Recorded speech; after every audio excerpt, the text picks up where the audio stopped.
Hey everyone, how's it going? Chris Gildart here. I know I haven't really been posting a lot on social media, and that's because I've been a little bit sick, and hopefully that doesn't translate too much in my voice, but I just had to do a video on this because this topic is just starting to fester in the community and the industry, and I need to give my 2 cents on it because I have a few feelings about it, let's just say that. So, if you couldn't tell by the title of this video, I am talking about microtransactions. And this has come to light mostly because of Shadow of War and Battlefront 2. I haven't played either of these games, but I do have an opinion on microtransactions. I haven't played too many games with microtransactions in them, but I have played games like Overwatch and Dynasty Warriors Unleashed, and I do have to say that I have been tempted to throw a bunch of money into these games just because I want this stuff.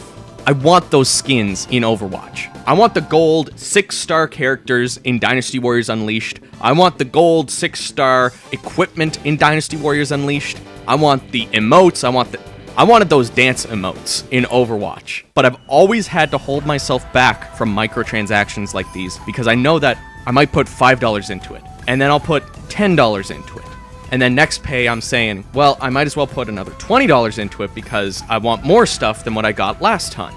So I hold myself back because I know that I'm going to end up throwing a bunch of money into this, and I don't know what I'm getting. And the big reason why games like Shadow of War and Battlefront 2 are being talked about right now is because you still don't know what you're getting. You're putting a lot of money into this, and what you're getting back is essentially a pay-to-win mechanic. You can get stronger orcs by throwing hundreds of dollars into this game, or you can get the better skills in Battlefront 2. Again, I haven't played either of these games, but what I've been hearing from a lot of early reviews and opinions is that these games are essentially pay to win. I'm gonna be honest and say that I think Overwatch does it the best way. Even though it's still just as addictive, it has no direct implication to how you play the game and how you win. I don't mind paying for cosmetic stuff. I've bought all of the costume packs for Dynasty Warriors games, and that's because even though these might still be considered microtransactions, I know what I'm getting. That's why I put my money towards these rather than putting money towards loot boxes in Overwatch. If I knew what I was getting in Overwatch, or if I could put my money towards the specific costumes and emotes that I want to get, I might be more willing to put money towards that. But because randomization could create a larger revenue for these companies, we're seeing more and more loot crates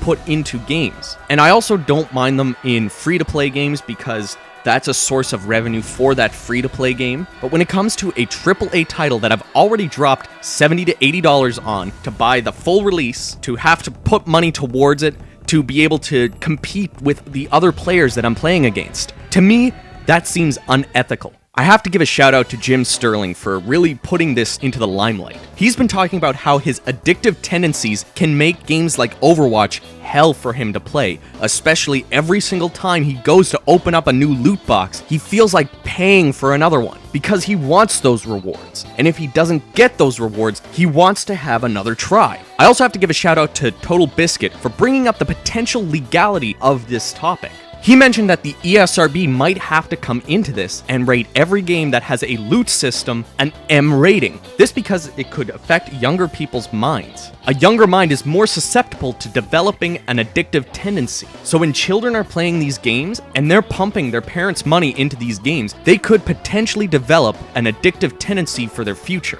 But personally, as far as I'm concerned with microtransactions, I don't mind them when they're smaller, minor things that don't affect the gameplay itself. Stuff like Overwatch's skins. I don't mind paying money for that kind of stuff. As I said, I will buy all of the costume packs for Dynasty Warriors games, and that's mostly because when you go into a stage, or at least when I go into a stage as a different costume, it almost feels like it's another experience. It's keeping my attention for that much longer. But when it comes to something that could potentially make me lose a game or make me win a game, I don't think that's fair. I would personally prefer having only the option to have a cooler looking sword than to have a stronger sword. But anyways, that's my opinion on the topic. As far as microtransactions go, I don't mind it being cosmetic, but when it comes to something integral to the game itself, I just don't think it should even be considered when developing a game. When you're building a free-to-play model, maybe it's okay to implement them that way because that's your source of revenue for that game. But when it comes to a AAA title that you're putting out there for like $70 to $100 for anyways, you shouldn't be requesting this much money to come into you just so that someone can beat your game. And they shouldn't have to pay that either just to compete with the people who are putting hundreds of dollars into your game as well. But what do you guys think? Do you think the rating system is going to have to consider these gambling type microtransactions, or do you have no problem with them at all? Personally, I just stay as far away from them as I can so I don't spend every cent that I have on them. But thanks for watching and thanks for listening if you just have this on in the background. Don't forget to like the video, subscribe if you haven't because I put out videos every month on the 15th and these other videos just happen randomly. Thanks again for watching, and I'll see everybody down in the comments.